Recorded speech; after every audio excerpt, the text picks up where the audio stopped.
moi je m'appelle Franck Nicolas, je suis pitch manager et référent pelouse pour l'AS Monaco auprès de la Ligue de football professionnel. Je travaille sur le stade depuis 1984. Mon père faisait déjà ce métier, donc j'ai emboîté le pas de mon père dans l'étude de ce métier. Et j'ai commencé ma carrière professionnelle au gouvernement, au service de l'aménagement urbain, qui était le service qui chapeautait les services des jardins, entre autres. Et en attendant la création du stade, et avant même l'inauguration du stade, je suis venu travailler sur le stade de Louis II en tant que chef des jardiniers et responsable des terrains de football de l'AS Monaco. Tant à l'AS Monaco sur le stade Louis II qu'à l'AS Monaco sur le centre d'entraînement.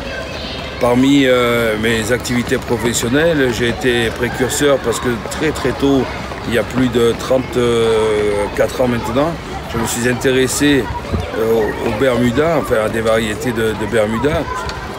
Et comment je suis arrivé, peut-être on pourra en parler tout à l'heure, mais je suis parti en Arizona, travailler sur le Bermuda. J'ai travaillé chez Tim Boyer, qui est la personne qui a modifié la carte génétique de chien dent pour en faire un Bermuda. Et j'ai travaillé au Coliseum à Los Angeles aussi, qui faisait les permutations variétés estivales et hivernales. Et depuis, donc, je suis au stade Louis II. J'ai été au tout début de ma carrière sous le gouvernement et ensuite, en 2004 ou 2005, le prince Albert m'a fait démissionner du gouvernement et m'a créé le poste à l'AS Monaco pour pouvoir être beaucoup plus réactif. Parce que l'idée que j'avais du Bermuda étant le précurseur en Europe qui voulait implanter le Bermuda sur un stade, c'était pas évident, et quand on dépendait du gouvernement, il y avait tellement de barrières pour éviter de faire des bêtises que partir un peu à l'instinct comme je voulais le faire, c'était impossible. Donc depuis 2005, je suis à l'AS Monaco football, je dépends du club de football, et donc c'est relativement plus facile de faire ce que l'on a envie de faire, et c'est beaucoup plus dangereux aussi.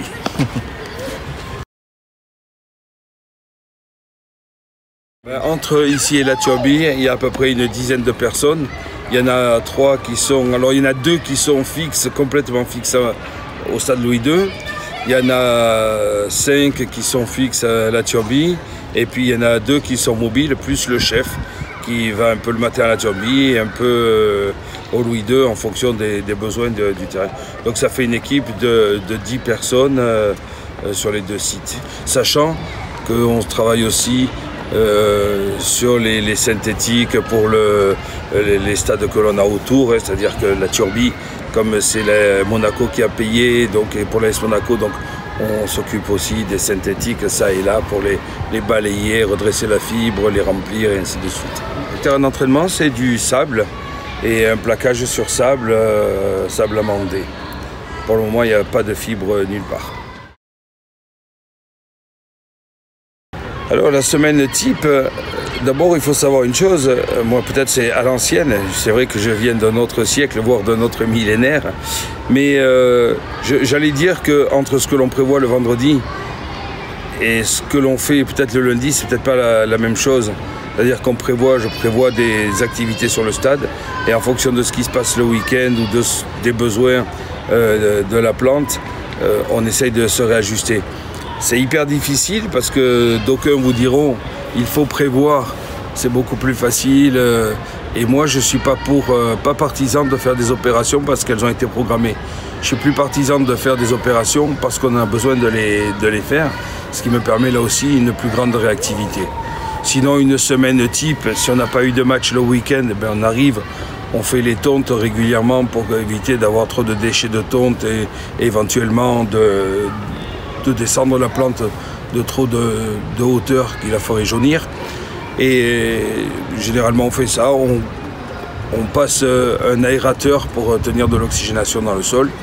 Et s'il y a eu les matchs, alors par contre on passe un aspirateur de suite après le match, on met les mottes de suite après le match, on rebouche les trous de suite après le match pour que le lendemain on ait juste quelques ajustements à faire et que le végétal ait un jour de plus à se reposer, parce que tout en gagné en amont, c'est celui que l'on retrouve au moment du jeu. Alors les difficultés aujourd'hui, il y a quand même un paradoxe, c'est qu'on est dans le sud de la France et depuis 3 ans, quand on échange les températures avec Lyon, avec Paris, avec Lille, avec Nantes, avec Montpellier, avec Toulouse, même Strasbourg, en été, ces stades-là sont plus chauds que nous. Par contre, nous, il y a une chose que les autres n'ont pas, c'est la chaleur du sol. Parce que nous, non seulement il fait chaud de l'été, il fait chaud parce que la structure est un bloc de béton avec les ferrailles qu'il y a à l'intérieur. Quand ça monte en température, la température ne descend pas la nuit. Et en plus, nous, sous la dalle, sous les 30 cm de hauteur, d'épaisseur de terrain, on a les parkings. Ce qui fait qu'on a des amplitudes de température entre le mois de janvier, où on peut avoir 1-2 degrés au niveau de la surface du sol, jusqu'à 62-63 degrés l'été. Et c'était toute la difficulté pendant des années sur le stade Louis II, c'était d'essayer de trouver quelque chose qui fasse qu'un végétal puisse pousser du 1er janvier au 31 décembre. Pendant longtemps, on a été la risée de beaucoup de clubs en Europe, voire même des clubs du monde, et alors n'en parlons même pas en France, c'était qu'en voulant conserver la même variété de graminées tout au long de l'année, avec ces températures, c'était totalement impossible. Et c'est là que l'idée de passer au Bermuda a germé, parce que dans mon esprit, si on n'arrivait pas à garder une variété d'herbes toute l'année, peut-être il en fallait 2, ou peut-être même 3. Le tout, c'était d'adapter la technique qui permettait la réussite de ces opérations. Il y a 15 jours, quand vous l'avez vue, elle était nickel. Tout le monde a trouvé qu'elle était extraordinaire, qu'elle avait passé un été. Qu'à Monaco, maintenant, l'été, il y avait de l'herbe. Donc c'était fabuleux. Le problème qu'il y a, c'est que quand on a le Bermuda est un gazon qui pousse tout le temps, sauf quand il s'arrête. Et quand il s'arrête, il passe de vert à jaune en 72 heures. Je vous emmènerai tout à l'heure voir certaines zones. Donc plutôt qu'il jaunisse de lui-même, on le fait jaunir en y incluant de suite les variétés hivernales, donc des raies gras, et en le cisaillant, c'est-à-dire qu'on passe un appareil qui s'appelle le vrai dos. On le passe en long, en large, en travers à gauche, en travers à droite, et encore en long et en large. On essaye de découper le Bermuda en petites tranches et y ressemer dedans. Donc pour ce faire, le Bermuda, on le rase. Donc on le met pratiquement à 8 mm, donc il n'y a plus rien. Et puis on sème le gazon dedans. Quand je vous ai envoyé les photos la semaine dernière, on avait un peu de jaune. Aujourd'hui, vous voyez, le terrain est vert. Il n'est pas vert partout, on va y aller dessus. Vous verrez qu'il y a des manques. Mais déjà, globalement, il a une couleur uniforme. Ça veut dire que déjà le raiegras est sorti partout. Maintenant, il faut le faire densifier. Et il y a un avantage aussi, c'est que quand on sème du raiegras dans du Bermuda, le Bermuda fait une fibre naturelle. Il n'y a pas besoin d'aller y mettre des fibres plastiques. Et là, on retombe encore dans le cadre de l'environnement.